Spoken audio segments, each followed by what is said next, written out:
Asante bwana mpasha habari. Kwa kweli tukiwa kwa malalio ya kutetea haki ya akina mama, sikukuu ya ulimwenguni hii, akina mama hali iko kama mnavyojua, sababu tunakuwa katika mambo ya vita. Unajua wakati wa vita akina mama haki zao zinazorota, sababu hawawezi kufanya ile wanapenda, sababu hawawezi kulima, sababu hawawezi kufaidika kwa mambo mengi. Lakini akina mama wanaendelea kujipa moyo, wanaendelea kujipa nguvu ili haki zao ziweze kusikika, ingawa mapito, ingawa mambo mengi ambayo wanapitia. Ndio hivyo. Bila shaka mapito yanafahamika huko Jamhuri ya Kidemokrasia ya Kongo ama kwa hakika. Lakini tuangalie na upande mwingine, ni kukaribishe Emma Kaso Marevu. Kwa upande wako, yale ambayo unayaona pengine mpaka sasa kuna mafanikio na yale malengo yaliyowekwa kwa upande wa wanawake, mpaka sasa unaona yamefanikiwa? Kwanza nianze kusema shukrani sana kwa kunipatia fursa hii ya kuweza kuzungumza na kuweza kuchanganua zaidi, ikiwa leo ni mkesha wa ile siku ya kimataifa ya wanawake ulimwenguni. Na kuna mengi ambayo tunajivunia kama wanawake, na kama mlivyoweza kusema katika taarifa ni kwamba miaka 30 baada ya kongamano lililofanyika Beijing, kuna mengi yaliweza kuzungumzwa katika kongamano lile. Labda kwa ufupi kuweza kuangalia kutoka taifa ambalo natoka, ambalo ni taifa la Kenya, katika yale ambayo yaliweza kuzungumzwa, kuna hatua tumeweza kupiga, tunaweza kujivunia. Kuna mengi ambayo bado wanawake katika taifa hili la Kenya wanapitia katika upande wa changamoto. Labda nikianza na kipengele cha kwanza ambacho kilikuwa miongoni mwa yale 12 ambayo yameafikiwa katika kongamano lile, ilikuwa ni masuala ya wanawake na umaskini. Kama katika taifa la Kenya hili limeweza kupiga hatua, lakini changamoto bado zipo. Labda nikitaja mfano wa changamoto za masuala ya urithi wa mali, ambapo hili bado linaonekana katika baadhi ya maeneo kwamba wanawake bado hawajapatiwa ule uhuru wa kuweza kurithi mali, ikizingatiwa kwamba ni mtoto wa kiume ama ni mwanamume ambaye mara nyingi anapatiwa kipaumbele hicho. Alafu pia kuweza kufikia labda ile haki ya elimu, pia inakuwa ni changamoto. Elimu imeweza kutolewa sawa katika mataifa mengi katika taifa la Kenya, lakini pia kuna changamoto nyingine ambazo bado zinamkumba mtoto wa kike ama mwanamke ya elimu, nikizungumzia kuhusiana na labda za mapema ambazo zimekuwa zikishuhudiwa. Wengine wakisema kwamba pia kunazo zile za kingono kwa watu kuweza kufikia, na pia mara nyingi anasema huwa anawa kazi za nyumbani anapotoka kule shule, kinyume na ilivyo kwa mtoto wa kiume. Kwa hivyo hizo labda nilisema tu ni baadhi ya changamoto ambazo bado zinarejesha nyuma ile azma ya kuweza kuwa na usawa wa kijinsia, hata tunaposherehekea miaka 30 baada ya kongamano lile. Shukran Emma, unazungumza hivi sasa na mimi Mkamiti baada ya kusema hizi changamoto. Sasa kwa hapo nchini Kenya, mahala ambapo ulipo, tukiangalia hili swala la urithi wa mali, mtoto wa kike amewekwa nyuma, mtoto wa kiume ndio amepewa kipaumbele zaidi linapokuja swala hili.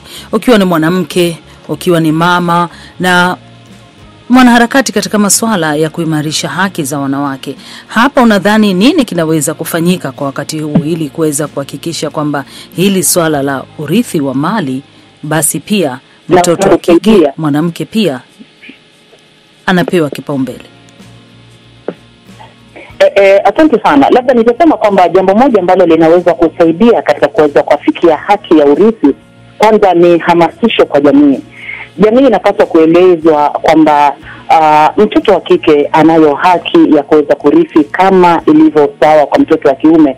Mara nyingi unapata katika jamii, labda nikiweza kutoa mfano, mama ambaye amebahatika kupata watoto wa kike peke yake katika nyumba yake, unapata anakuwa na wasiwasi kwa sababu anahisi kama ambaye wale watoto hawatapatiwa haki ya kuweza kurithi ile mali ambayo labda ile familia inaweza kutafuta. Kwa hivyo hili linapaswa kufanyiwa hamasa na si katika taifa la Kenya pekee yake, labda katika mataifa mengine, kwamba lile ambalo lilikuwa linasisitiza kuhusiana na usawa basi liweze kuja hata katika masuala haya ya urithi, kwamba hata mama anapojifungua watoto wa kike ahisi kwamba pia yule mtoto anazo haki ya kuweza kurithi zile mali hata atakapoanza nyumba yake ama atakapolewa sawia na mtoto wa kiume.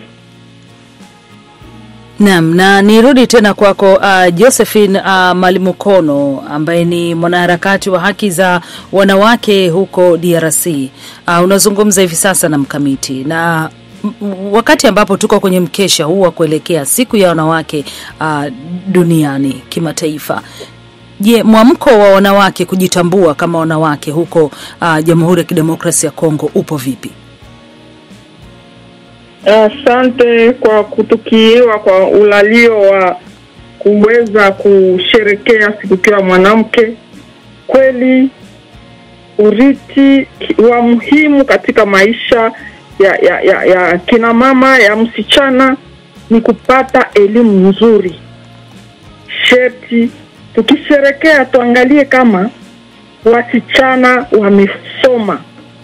Lakini tunapokuwa katika huu kusherekea siku ya mwanamke na tukiona mazingira ya vita, kwa kweli wasichana hawaende shuleni. Ebu watariti vipi na hawajui mamlaka yao na hawajui elimu fulani? Ni yule mama msichana naye soma ndiye anaweza kufahamu kama ametapewa urithi. Na katika ukimbizi kwenda huku na huku, katika hata hapo mnaangalia Amerika hapa, sijui Nairobi, sijui wapi, watu wengi wamekimbia.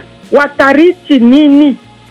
Kuriti ni kupata nafasi ya udongo ambayo utabaki utapata. Lakini sasa unaweza kuwa umekimbia sababu ya vita, hakuna urithi. Wakati hausome umeriti nini? Mwaka huu kuna watoto ambao hawataweza kusoma. Sasa wale watakuwa wameriti nini? Mazingira yanakuwa ngufu, yanakuwa ya vita, yanakuwa ya ujeuri. Kweli hapo sisi akina mama hatuoni urithi kwa wakati huyu hapa tunapokuwa. Asante. Shukrani sana Josephine Malimukono. Nikitoka huko nirejee kwako nchini Kenya. Pengine hivi sasa kutokana na hali hii ambayo umeitaja katika miaka hii yote tangu tamko la Beijing na yale ambayo umeona yakifanyika nchini Kenya, mafanikio bado yako mengi umezungumza, lakini vile vile kuna kile ambacho pengine kinawapa fursa wasichana wadogo kutokwenda mbele zaidi katika masuala ambayo wanataka kufanya. Kwa mfano kuongoza katika sayansi, katika ufundi, katika vitu kama hivi na siasa. Pengine chagizo lako unavyoliona upande huo, mafanikio ya wanawake hivi sasa yanatosha au nini ambacho kinakosekana katika kusukumwa zaidi hapo nchini Kenya? Asante. Kurudi katika nchini Kenya, labda tukisema kwamba mafanikio yameweza kufikiwa hususan kwa mtoto wa kike, bali na zile changamoto ambazo nimezitaja katika masuala ya elimu, pia tunaona taifa la Kenya limeweza kufanya juhudi za kuweza kutoa nafasi sawa ya mtoto wa kike na wa kiume. Labda hili limeweza kutusaidia kwa upande mwingine kuweza kufikia mafanikio mengi. Manake ukilitazama taifa la Kenya kwa hivi sasa, kuna viongozi wengi wanawake ambao labda tukipiga darubini ya kule nyuma, miaka labda tuseme hiyo 30 iliyopita ama miaka 20 iliyopita, hilo halikuwa. Kwa hivyo naweza kusema kwamba mbali na kwamba bado kunazo changamoto mbili tatu, ninasema kwamba taifa la Kenya limeweza kupiga hatua.